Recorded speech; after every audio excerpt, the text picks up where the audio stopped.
I want to thank you, everyone that's able to join us this evening. For those of you that don't know me, my name is Katie Barber. I'm the membership manager here at the Health Museum. I wanted to start a series for us as members. Our museum is unfortunately closed right now, but fortunately we have technology to aid us in bringing people together. So I've started a series for all of our members to meet up just once a week on Wednesdays. And we'll just be chatting with a few special guests about our exhibits at the museum. To kind of remind you of what we have on display currently and what we'll have on display once we're able to reopen. So with us tonight, I have our Senior Director of Guest Experience, Becky Seabrook, and our exhibit creator, H.P. Newquist, who created our exhibit, Artificial Intelligence, Your Mind in the Machine, which recently opened at the beginning of March. Some of you may have been able to join us for the opening. It was a huge hit, and if you haven't got to see the exhibit, you're gonna get a little bit of inside scoop about it tonight. But before we dive in, I know a few of you might have heard, if you're not familiar with Zoom, there is a chat feature available. If you'll move your mouse around the middle of your screen, you'll see a toolbar pop up at the bottom. You'll see the little bubble that says chat. Feel free to say hello or to drop any questions that you might have throughout the conversation. I'll be monitoring those as we continue the discussion. And then at the end of our discussion, we'll leave it open for Q&A as well. So without further ado, Becky and HP, take it away. Sure. So I guess I will start off with how excited we were to find out about this exhibit.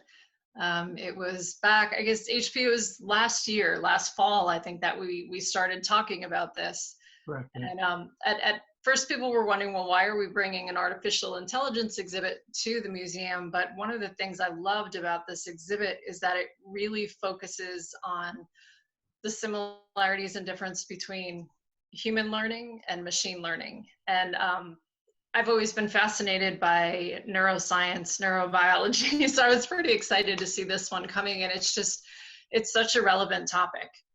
And when we saw it, when we brought it in, one of the things that I love about it is how approachable it makes it, because I think for a lot of people, something like artificial intelligence can seem very technical, very esoteric, something that's kind of hard to wrap their minds around. But I love that you did such an amazing job at making this content really approachable, and the breadth of information that you cover in this exhibit. It's really cool. So I'm really interested in finding out from you, what was it that made you want to develop this exhibit, and also I'm really curious as the process that you went through to develop it. Well, thank you. AI has been around as a term since the 1950s.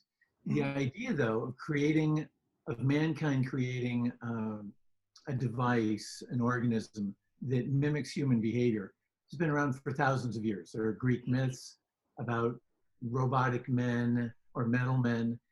Certainly, more recently, we have Frankenstein, man playing God and creating an image or an entity in his own image and likeness. So we have robots, we have films, we have books, we have movies that have all addressed this topic over the centuries, literally over the centuries.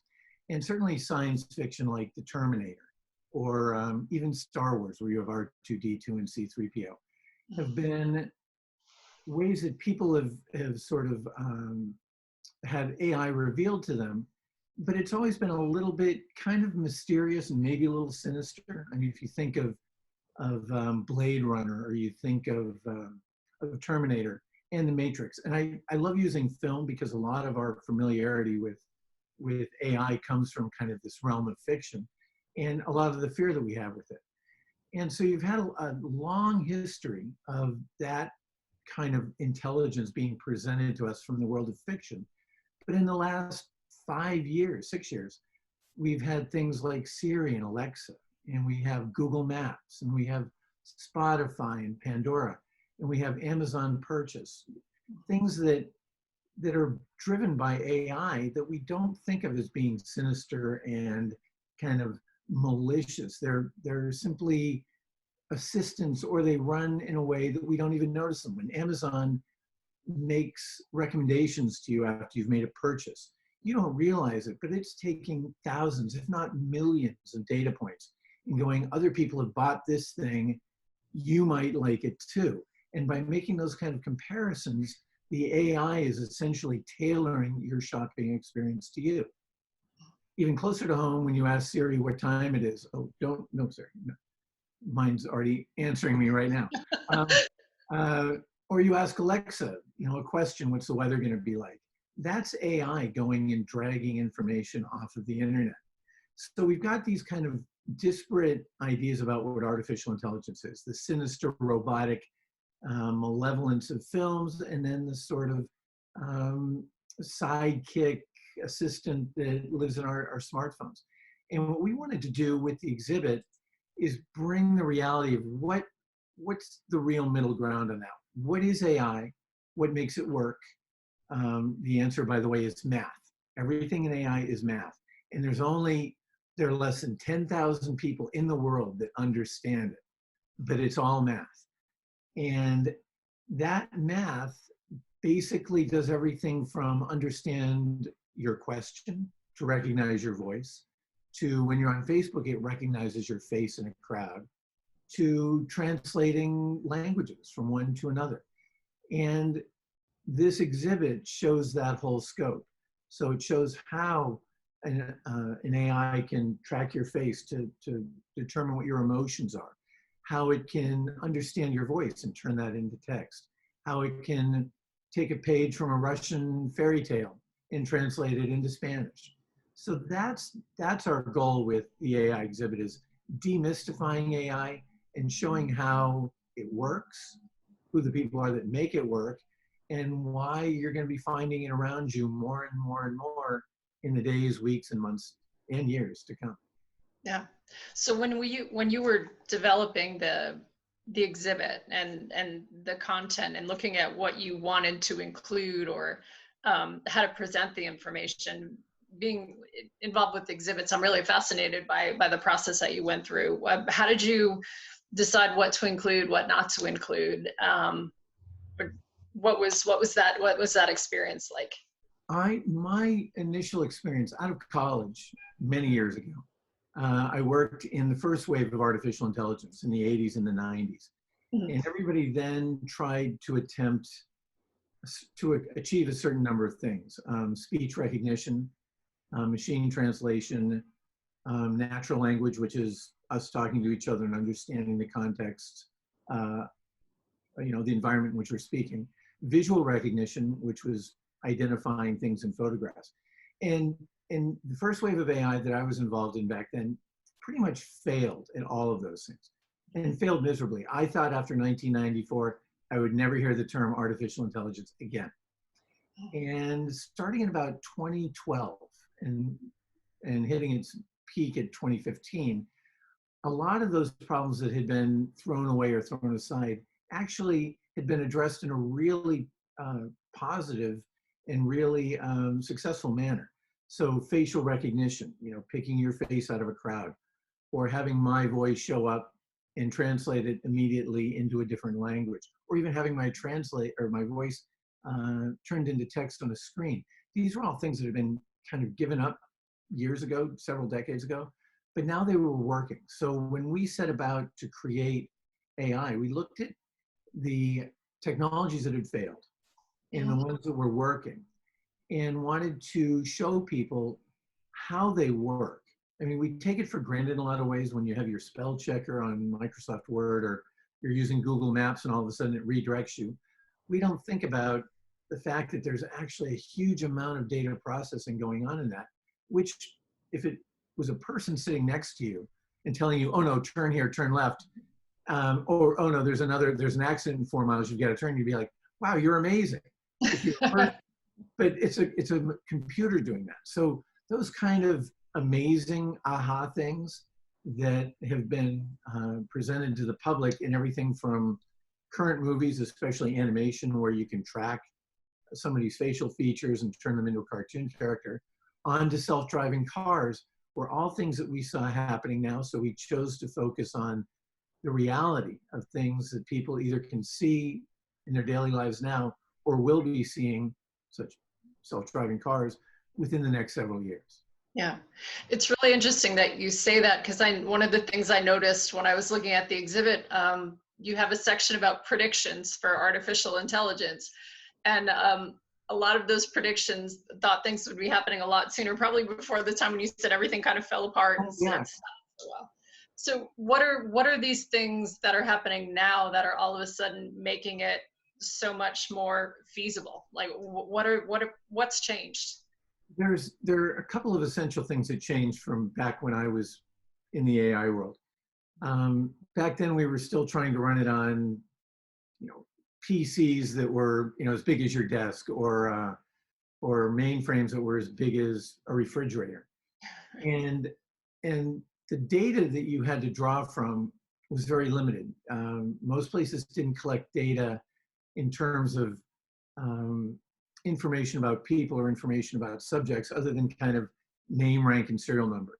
As a matter of fact, at the time, and it kind of all came crashing down in 1994, American Express had the largest database in the world, and it was 6 terabytes. Now, 6 terabytes will fit on 5 hard drives this big.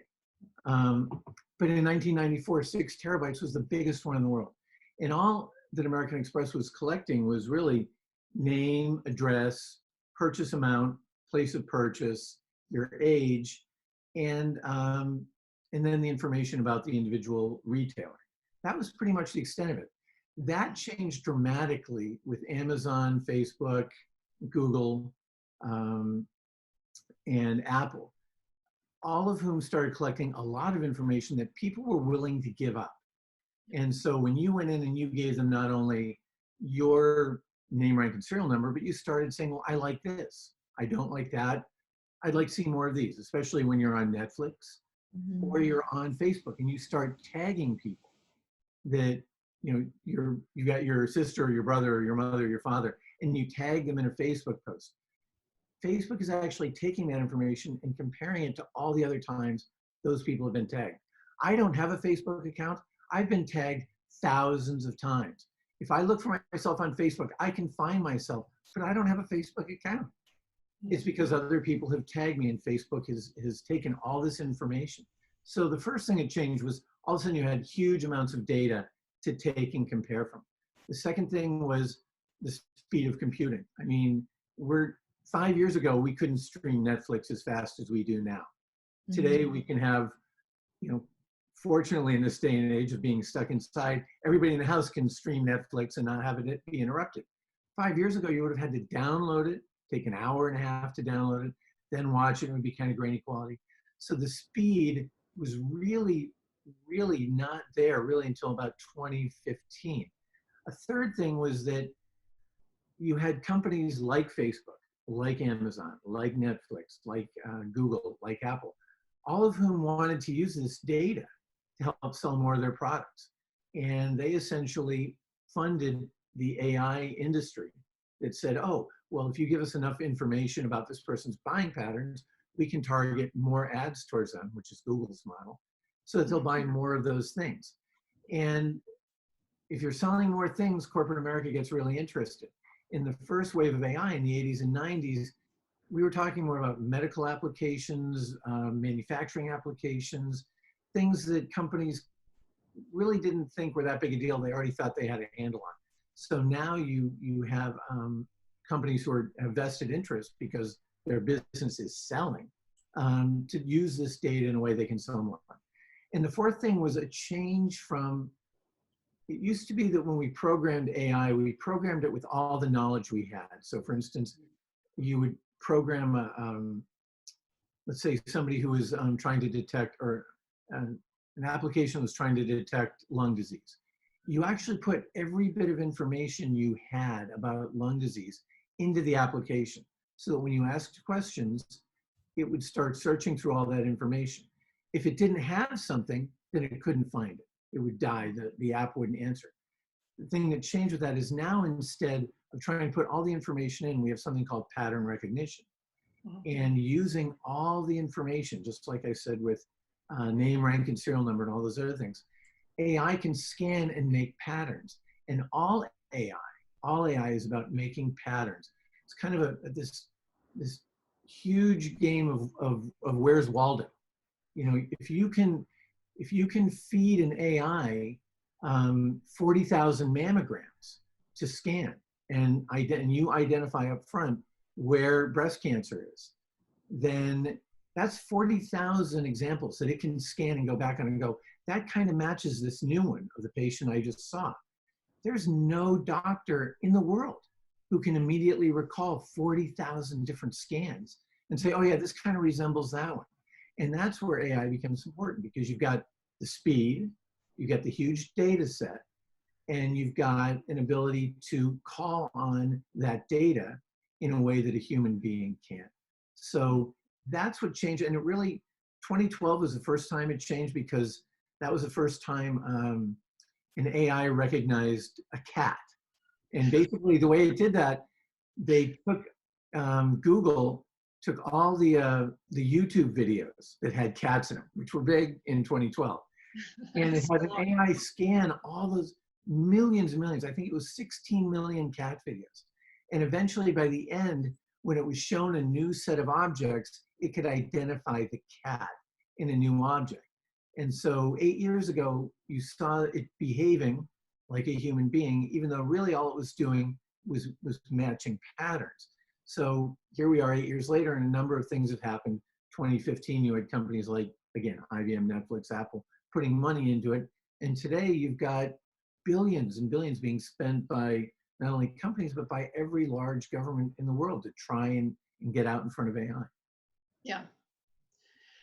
I think a lot of people in the past, when they heard artificial intelligence, would automatically think robots or whatnot, but that's just kind of a packaging, because you're saying essentially it's about having a ton of data and being able to analyze that data for patterns and then use it to make predictions. That's kind of in a nutshell. Is that a fair way to characterize it? The perfect way to characterize it. So when you have your iPhone, this has more AI than a Terminator does. Because, and it's software. But what your cell phone has, when you ask it, you know, what's the weather, or who played bass guitar for the Beatles, or who's the president of Russia, it can scan the entire internet. And it looks for instances, let's say president of Russia, looks for all the times Russia is mentioned, it looks for all the times president, and then formed as a question, who is, and finds the percentage of matches.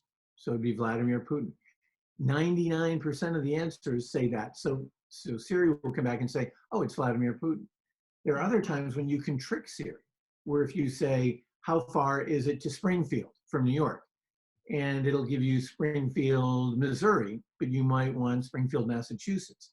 So it's trying to make these predictions based on patterns that it finds online.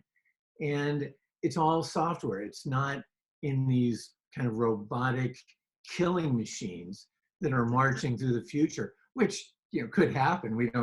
Nobody knows what's going to happen in the future, but right now it's all software, and it's software that's processing mathematical equations at speeds we can't even imagine. Yeah. You've mentioned a bunch of different ways that it's being used. It's being used kind of across all different sectors and industries. Have there been any that have really stood out to you in terms of places where you're seeing that it's really exciting, that it's really transforming the way things are being done? I would say, even though we're still a few years away, I think self-driving cars, I never thought I would see that in my lifetime. And I've seen plenty of self-driving vehicles in the last few years in different scenarios. There's one down here in the Brooklyn Navy Yards that once you get off the ferry, it will take you to the subway, and there's nobody in it. It just drives itself back and forth. And it's a little shocking, but people are not really that good at driving, and machines really are better at driving because they follow the rules. They've got sensors, they can take in more information. So that, I think, has been really interesting. I do think healthcare is probably the next big thing. And part of the reason for that is that just like the example I gave of the 40,000 mammograms, you have, I think it's in heart disease alone, there's over 80,000 papers published about heart disease. Every year, 80,000 papers published on advances in heart disease and treatment from all around the world. There is nobody on earth who can read every one of those. And therefore, there are going to be a lot of things that are missed. There are going to be some things that are buried. But if we can start feeding that information into an AI that can recognize the patterns, you know, there's X number of treatments that show a positive response in patients that have this kind of disease, or this one doesn't work and we can discard it. I think healthcare, because it's such an immediate need, and certainly now, today, in a pandemic more than ever, you have the possibility to put the world at a doctor's or a nurse's or any healthcare professional's fingertips, because you've got something that can scan millions and millions of bits of information and help with a diagnosis or treatment, or possibly the development of a pharmaceutical. So I think this time in our lives is really going to push AI in healthcare far ahead of what it was doing before, which is, as I said earlier, helping people buy stuff and helping brokers on Wall Street make faster trades. I think healthcare is going to see an explosion of you know, atomic proportions in terms of AI being utilized to help make quicker and better decisions. Yeah, it's been fascinating reading some of the articles that have come up recently with this pandemic, the ways that they're using it, whether it's to determine some of the pharmaceuticals that might be effective, looking at modeling. I've seen a couple of things even locally here in Houston where they've used AI to do modeling to predict when we'll see peak cases. And then there was a really interesting article, I think it was the New York Times, they were talking about AI with things like driverless cars and whatnot, and how it could transform society. I mean, we're in a place right now where with a lot of jobs aren't able to be done by people because of, you know, social distancing and quarantining, and they started talking about the implications that AI could have in the future. So it's just been kind of fascinating to be reading on some of these articles just recently about what's happening. Well, when you talk about predictions, the very first computers in the 1950s were used, at least outside of the military, they were used to predict weather. And you had these room-sized computers that basically crunched data that said, okay, on April 13th, throughout the last 60 years, when you had this temperature outside and you had this weather pattern beforehand, let's compare it to all the years that have gone back, and let's see what chance we have of rain, of any precipitation, and what the temperature might be. It was all based on looking at models over the course of history. And that helped do weather prediction, which is why weather prediction is usually pretty good, but sometimes it's way off because you're using models from the past. And AI is, just as you point out, Becky, is being used right this minute to do that same kind of thing in terms of predicting outbreaks and how and where they'll move. So in big cities right now, there are a number of organizations that are looking at where are the hot spots, what are the elements that might drive that hotspot to grow bigger in certain directions. For instance, the number of plane flights to other cities, the number of roads out of the city, how many people tend to travel or have summer homes. You know, all these kind of things that will show how the movement might happen. And actually, and I think you and I might have talked about it the week that the exhibit opened, which was the very beginning of March. It seems like a year and a half ago, but it's only a month and a half ago. I know. There's a company in Canada called Blue Dot, and basically it tracks social patterns. And that means everything from buying trends in a certain demographic or a certain geographic to sickness outbreaks. And they had found early on that the growth of the virus in Wuhan, China, they saw that it was moving to the Pacific Northwest. And the reason they could track that was they saw the number of flights that went from China to Vancouver. and how all of a sudden that became a hotspot. Then they could start saying, well, you know, people from Vancouver are also flying a lot to New York, and people from China as part of the Belt or the Road and Belt Project are also going to Italy. They're also going to Spain. They're going to Iran and Iraq.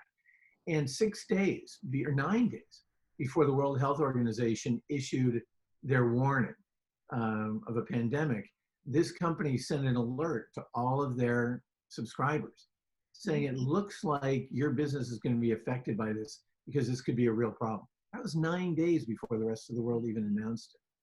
So you've got those kind of things that AI is looking at with so many different variables.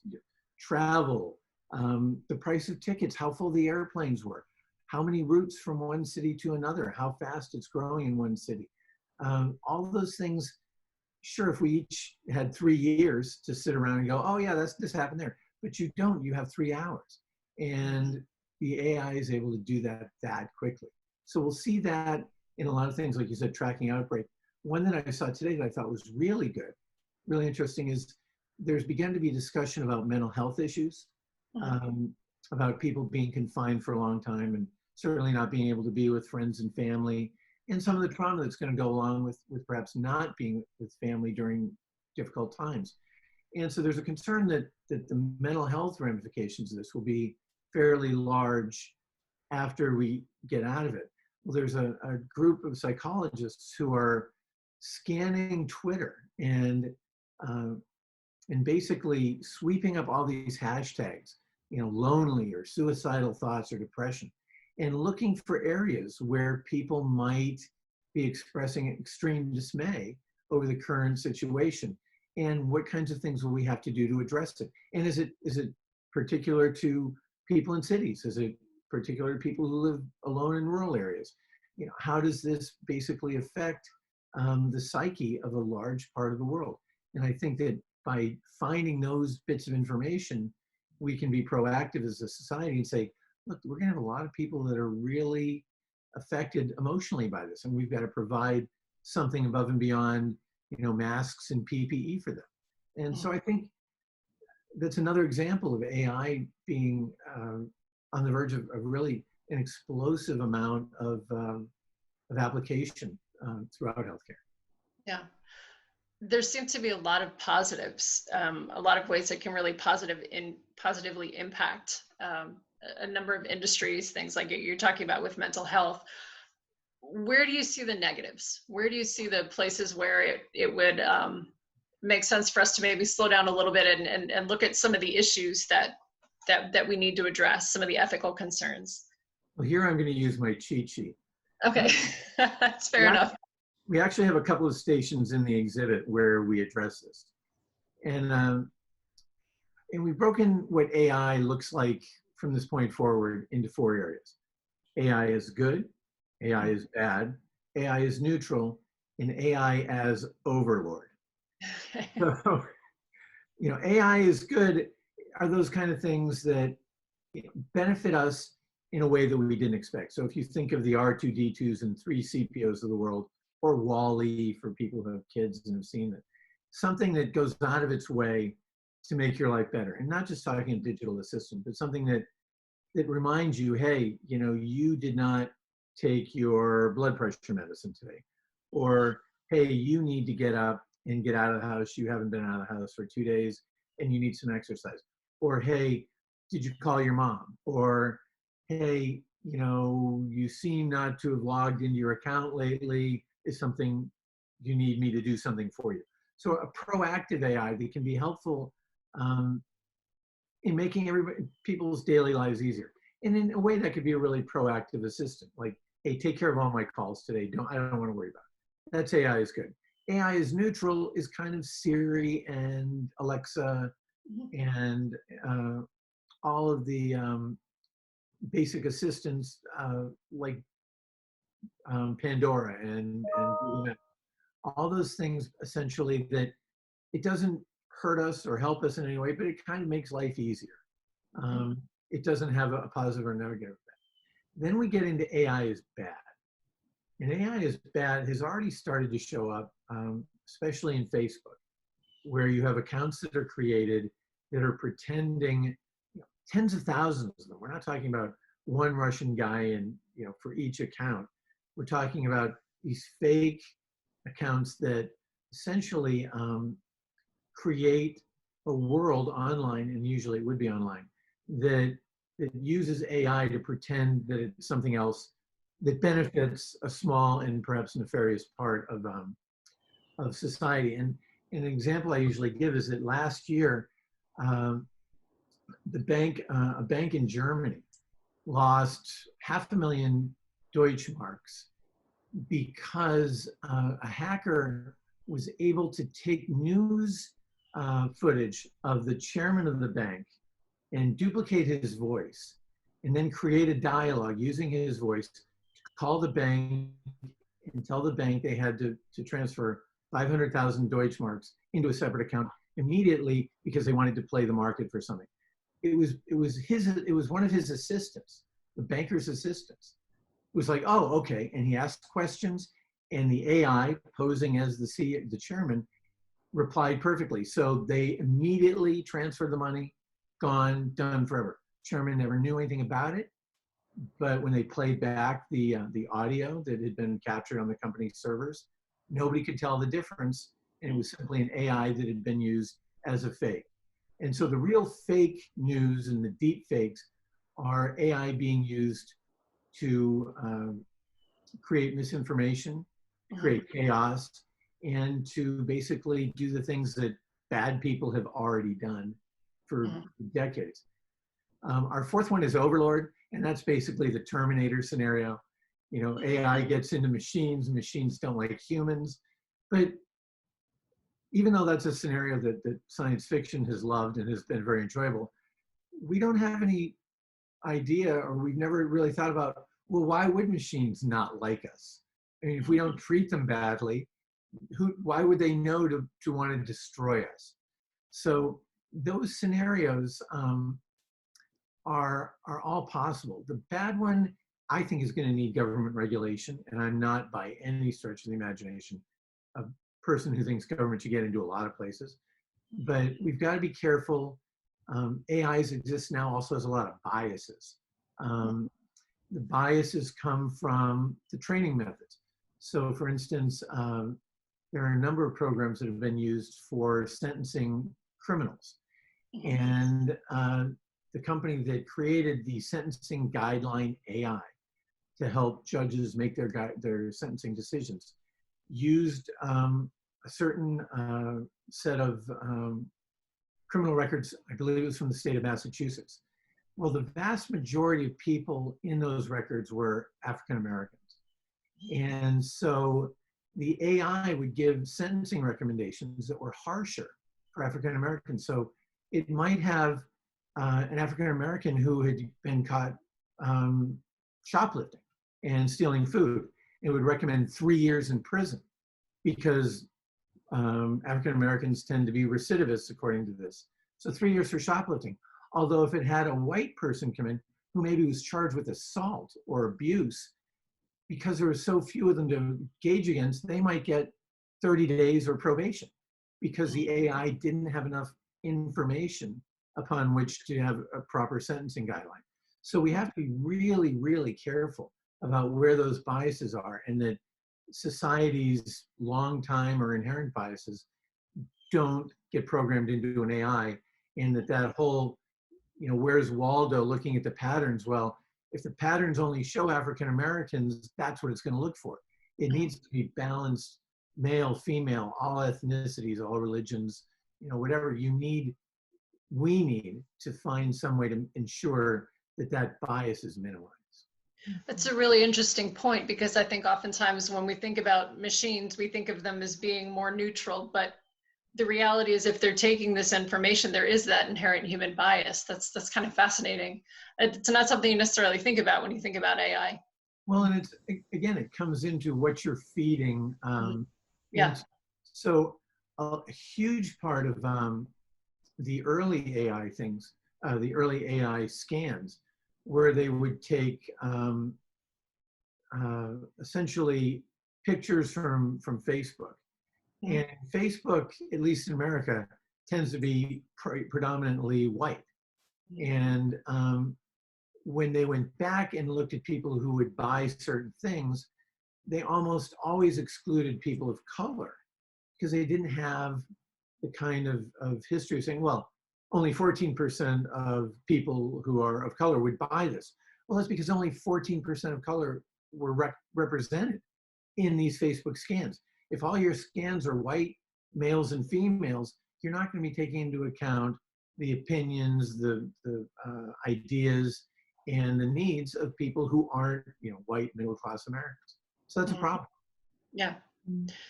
When you talk to people, or kind of whether it's in the US or other spaces, what do you think the general consensus about AI is? Do you think a lot of people have questions about it? Do you think people are generally positive about it? What's your sense of that?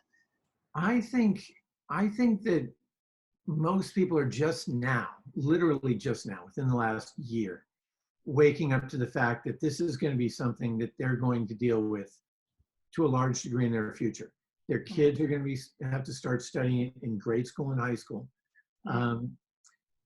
Year before last, 2018, Vladimir Putin did a satellite, much like this, but it was a satellite speech to every school kid in Russia. And the last thing that he said was, the country that controls artificial intelligence will control the world. And by saying that, he basically threw down the gauntlet saying, look, we're going to invest a lot in this. We know that the countries that have the knowledge have the power. And so I think things like that will gradually seep to the surface, along with more powerful Siri, along with more powerful Alexas, more powerful or more evident and more obvious self-driving cars. People will start to say, what does this mean? What does it mean for my job? Will it take my job? A lot of people are already worried about that. You don't need, I can't remember the last time I went into a bank, but bank tellers, if an ATM is already replacing them, and AI can make it even easier to deal with from home or from your cell phone. So I think people will start, especially once we get through the pandemic, people will start looking at AI as something that they have to pay attention to for their own jobs, for the future of their kids. Will my kids be employed in AI? As I said at the outset, there's literally maybe 10,000, maybe not even 10,000 people who can explain to you everything that happens in AI. And by the way, I'm not one of them. It's those guys, those people, the men and women who can do the math. They're coming out of college and they're making $500,000 a year as 22-year-olds because they understand this thing. But they might understand it, but they're going to have to explain it to the rest of us. And they're going to have to explain it to legislatures, which are then going to have to say, all right, look, we need to find a way to control the bias. We need to make sure that it's not destructive or hurtful. And we need to do it sooner rather than later, because I hate to use the pandemic as an example, but this thing snuck up on us, bit us in the rear end, and we really should have been ready for it. We've known for years that this could happen again. Well, there have been a lot of people, including Elon Musk and Stephen Hawking before he died, who were kind of raising the flag going, we really ought to be paying attention to this, because a lot of stuff's going on that's not regulated and we don't really understand it. We should know more about it. I think once we get through the pandemic, as AI shows its importance, people are going to have to realize that they're also going to have to see AI as something that needs to be controlled and at least observed. Yeah. Now, Katie, I noticed that we had a question come through. Do you want to kind of take a moment? It's kind of a nice segue. There was a question from Ken. Go ahead. Yeah. So Ken's asking, how long do you think it'll be before we reach the singularity of when the machine becomes smarter than we are, or has it already happened? That's a really, I get that every single time. And so thank you, Ken, for opening with that. The singularity, for those of you that don't know, there's actually two singularities. Well, there's actually three. The real singularity has to do with an astronomical event that occurs deep in space and happens with black holes. That's not this. The two singularities that deal with AI is the first one is there going to be a day when human beings wake up, and machines have progressed to a level of intelligence so smart or so high, a high level, that from that point forward, we can no longer understand them. It's kind of the flea on the back of a dog in a human household thing. Does the flea understand what the dog is doing day to day? No. Does the dog understand what the humans are doing? No. Does the human race understand what the cosmos is doing? No. So at what point does AI become so smart that we become the fleas on the dog? That's the first singularity. The second singularity, which is not as popular unless you're a huge science fiction fan, is at what point can we actually merge and meld human thought with machines so that we can interact and interchange information mechanically, organically, chemically, whatever. Our thoughts control a machine can pump its thoughts into us. I'm going to presume, Ken, that yours was that first singularity, which is at what point do we know, at what point do machines get smarter than us and we don't know, we can't even understand what they're doing? Not in our lifetimes. And I'm not a really young person, but I got a few more decades to go. I don't see that happening because all the AI that's out there now is still programmed initially by humans. And granted, it does learn to recognize patterns on its own. It does learn to make associations on its own, but it has not yet had any original thoughts in any way, shape, or form. It might manipulate math to look original, but you can always break it down and say, no, this was an original thought. So the idea that AI could become so much more intelligent than us that we would never understand it also presupposes that there is a level of intelligence that we wouldn't understand. I mean, I would guess that Stephen Hawking or Isaac Newton probably could understand anything thrown at him, but those are hypotheticals. So I think you can rest comfortably thinking it's not going to happen in the next 30 years. There's my answer. Well, that's comforting. Now, HB, if I could ask you, now, is that the difference between, is it called deep learning? Is that when the machines, the sort of the theory where the machines start teaching itself? Is that the correct terminology for that? Yes, deep learning is a form of machine learning. And essentially deep learning is kind of what we've been talking about, where you feed the machine tens of thousands, again, if not millions of pieces of information. Maybe you feed it songs, maybe you feed it photographs. One of my favorite examples of deep learning is that when you use, you can use Siri, but you can also use Shazam to recognize any song. Like, oh, I know this song, but you hold it up in a restaurant or a store and go, what is this song? It plays it. Well, that comes because the people who own those organizations or run those organizations fed in the files of every pop song and classical song, millions and millions of recorded songs, and turn them into files that are basically digital formats.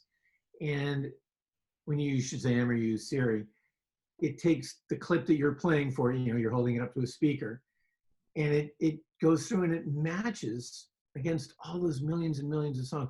And then when it finds a match, it goes, oh, this is that song because the waveforms line up perfectly and it's the same thing. By the way, it doesn't work for a live version of the song. So if you've got a live version of Freebird, you're like, oh, well, it'll get this. No, it won't, because it's going to look for the original recorded version, not the bootleg version. So it'll miss that. And I think that as you go through and you see how it's capable of almost an infinite amount of human behaviors, that we'll see it be more and more applied to things that are less mundane, like looking at songs or scans. I'm not sure if that actually answered your whole question, but I was so enamored by the Pandora, the Spotify, but I'm not sure. Give me the second part of your question. I'm sorry. So, but I was just talking about, I know that there's some differences that you talk about in the exhibit. Deep learning. narrow versus Right. general and deep So, learning and different types, because I think that's the other thing is there are different types or levels of artificial right. intelligence. So the deep learning part, thank you. The deep learning is basically going through and scanning all those things, using Freebird as an example. It's gone through so many different examples and found this matches this, we can do that. We don't have to tell it as humans that this is a match. It goes through and determines that itself. And that's the kind of deep learning. We usually give it an answer at the end, like, how do you arrive at this? But in some cases, like the cats, go through and look at 16 million videos. And once you get an idea of what something is, now tell me if this is one of those or if it isn't. And you could show it a dog and it would say no, but you show it a cat and it would say yes. So it has learned, quote unquote, how to recognize that. All of that is what we call narrow AI. And everything that we've talked about today, and that we'll be talking about for decades to come, is narrow AI. One AI that does one thing really well. And as you'll see in the exhibit, we've got different interactives. One interactive translates Russian to Spanish. That interactive can't tell you what the temperature is or how best to get from Houston to Dallas. If you're using Google Maps, that'll get you from Houston to Dallas wonderfully and intelligently, but it won't tell you who starred in the Terminator. And it won't be able to read your face and determine what your emotions are. So every AI that exists now does one thing and does one thing well. It plays chess. It reads medical x-rays. It interprets foreign languages. It reads maps. That's narrow AI, and that's what we're going to have for a long time. The goal, ever since the beginning of creating an intelligent entity, is called general AI. And general AI can best be defined as C-3PO from Star Wars. You ask it anything, it'll know the answer. You talk to it in any language, it'll understand you. It can understand your emotions. If you're upset, it'll be able to sense that. It will be able to destroy a Death Star, but it'll also be able to comfort Luke Skywalker. All of those things, every narrow AI brought together to be a general AI that could be all we want it to be: a friend, an assistant, a thinker, a repository of all of mankind's knowledge. That's what we want general AI to be. And quite frankly, we have no idea how to bring all of these narrow AIs together. I mean, we can't even sync up our Samsungs with our iPhones, with our PCs. So the idea of trying to bring it all together in one general AI that can do all of that is just still decades away. And I think we've seen some amazing, truly amazing leaps forward just in the last 5-7 years, but I don't see that kind of leap coming for many, many years. Well, I am hopeful that we'll be able to get the museum open a couple of months down the line, and that people will be able to see the exhibit, because like I said, I really enjoy the exhibit, and I love how you make all this so accessible in the exhibit. So thank you, and thank you for having us host it. And Kitty, I'll turn it over to you. Yeah. Thank you both so much for your time this evening. This has been really fascinating and has helped kind of explain my experience walking through the exhibit before we closed. So if those of you that are joining us, if you haven't had a chance to, it's definitely something to look forward to once we reopen. But in the meantime, be sure to check your inbox every Monday. We'll be continuing these chats. Next week, we are going to be featuring our exhibit, The Hands That Feed Houston, a photo documentary by Amy Scott. So she'll be joining us with that lively conversation. But HP, I just have one last question. I know that you've recently developed this exhibit. Do you have any plans to expand the exhibit or to create a part 2 in the near future? Because it's so new, you guys are only the second place that we've had it installed. I think it'll be a while till we figure out if it needs more, but we will certainly update it year to year as the technology progresses. And because it does involve a lot of computing, we can always just upgrade the software. And so I do see upgrades and updates. So we'll have to see what the future holds. Awesome. Very interesting. Well, we all look forward to following your work. And if you happen to have an upgraded version in the future, we might be back in Houston again. We'd love to come back. Absolutely. Well, thank you guys all for joining us this evening. We're going to go ahead and wrap it up. If you have any questions, feel free to shoot them my way. You can email them to me at membership@thehealthmuseum.org, and I will relay them to the three of us and hopefully get you an answer. But other than that, I hope you guys all stay healthy and stay home, and look forward to seeing you guys when we reopen. Great. Thank you very much. Bye. Bye, guys. Bye-bye.